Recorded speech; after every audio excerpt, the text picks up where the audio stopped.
About 200 questions for you from Age of Stupid fans. Let's try and answer as many of them as possible. She's gone to Oxford, I don't think I can answer 200. Should we do it really fast? Yeah. Okay. Some of them are really long. Not yes, no, because it's like some of them are more complicated than that. Nuclear power, you ready for that? Yes. How can, this is from Robert's Rants. Yes. How can nuclear power possibly be a financially viable energy supply when most of our nuclear sites have been sold to the French government and UK taxpayers will still have to pay 500 billion to decommission these sites? What on nuclear power? I think you're changing your mind about nuclear power. But on nuclear power, we said that the lesson of the past is there is a big legacy cost, and therefore we said that the private sector has to put aside the money in order to cover the costs of nuclear power decommissioning. Yeah. And we're currently in a negotiation with them about how much money they'll put aside.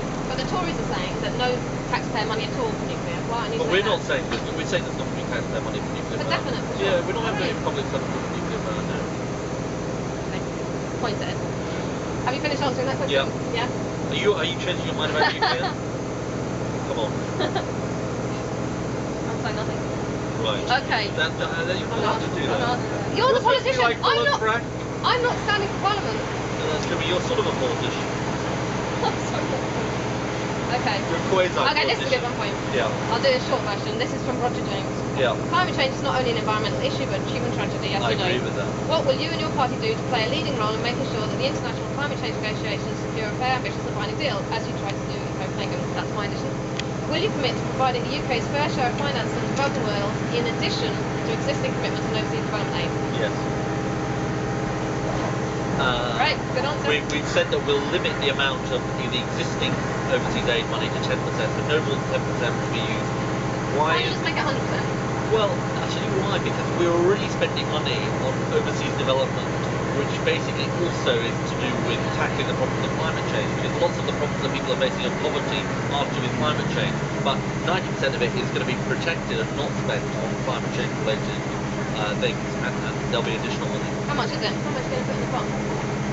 Well, we've said that we'll do our share of the 100 billion, but that one of the things we've got to work out, 100 billion a year by 2020, one of the things we've got to work out is how is that money going to be allocated with public and private finance. One of the reasons you need to re-elect us is that Gordon is chairing this committee with Prime Minister Meles of Ethiopia to take that forward.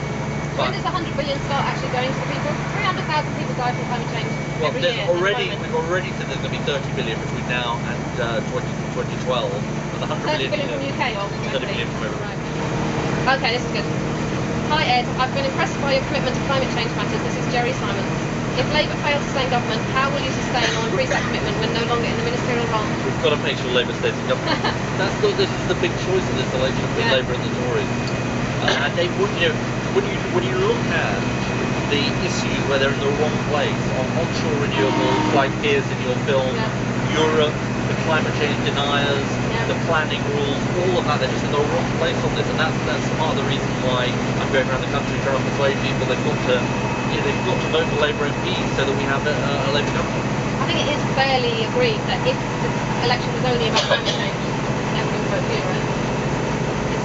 Yeah, but the problem is it's not. Climate change is a minor issue to most people because they're not understanding. I know, but there are a lot of green voters all around this country who care about green issues, and I really say to them that voting for the Greens so that they get 1,000 votes, so that the Tory wins by 500 is just like letting in a Tory government. And this next 5 years is the most crucial one. And these next 5 years are the crucial one. Except in Brighton, where Caroline Lucas might get in. We've got a fantastic candidate, Nancy Platt. You're not going to be Caroline Lucas. I hope we are. Oh, it's so good. The first Green MP is fantastic. Okay, I've got a question to you. If you win, are you going to be climate change next year? Well, I hope so. How does it work?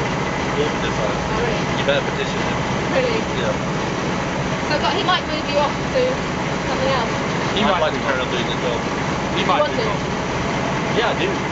But I think we should concentrate on getting the votes. We haven't taken a day out. I think we should concentrate on getting the votes in, before deciding who gets what. But otherwise you're one climate skeptic in the whole of the Labour Party might become the climate change minister. We don't have any. I thought you had one. Okay, peak oil. You want to go back to peak oil? This is a good question. John Marshall. Yeah. In view of the increasing probability that peak oil is on the horizon, will we be able to afford the infrastructure changes needed to adapt to climate change? How much does this peak oil debate get you kind of going? Not very much. Not very much me either. You see, I'll tell you why not very much. Well, I mean, I've got great respect for the people who care about this, but I sort of feel like they're the people who were kind of trailblazing on an issue which has now been slightly overtaken by climate change. Yeah. Because it's like, well, I don't really care whether we call 2020 or 2030, we're going to get off it anyway. I agree, but I think his question is a good one. Do you want me to rephrase it? Go on. He's saying that given peak oil's coming, oil's going to get more and more expensive. We have to do a massive infrastructure investment, i.e. to build all the wind turbines and solar panels. How are we going to be able to afford that if oil suddenly goes through the roof? Well, you've got to get off it as quickly as possible, basically, don't you?